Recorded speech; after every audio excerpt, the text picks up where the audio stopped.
Okay folks, we're already catching some flack from some people who claim to be NASA employees about our video we put out yesterday called Dear NASA. We must have struck a chord. Looking at our world today, a couple things going on. First of all, full-on evacuation from this volcano in Ecuador. They're saying this could be really dangerous with the rocks and lava coming out of it.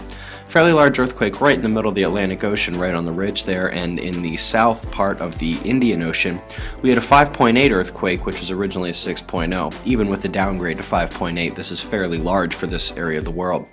Speaking of the potential for large earthquakes, we're coming out of the coronal hole stream right here. You can see the solar wind speed has dropped, the density has hit the floor right above it, pretty much at zero.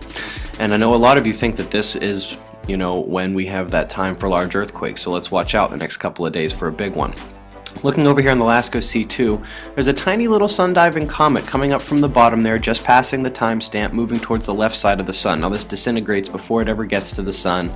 No coronal mass ejection. You can actually see it here a little bit on the LASCO C3. And also for those of you interested, this little white dot up here moving faster than all the other stars in the background is Mercury. So that's some interesting little things to look at on the SOHO LASCO. They're really thinking that this Phobos grunt is coming back down to Earth. The attempts to re-establish communications have pretty much failed, and they're looking for this thing to come back down.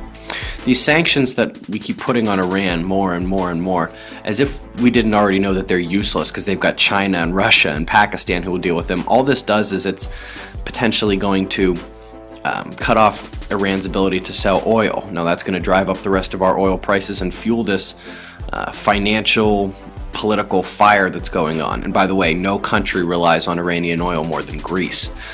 So let's keep an eye on all of this, folks. Israel, Pakistan, Iran, China, Russia. Be safe.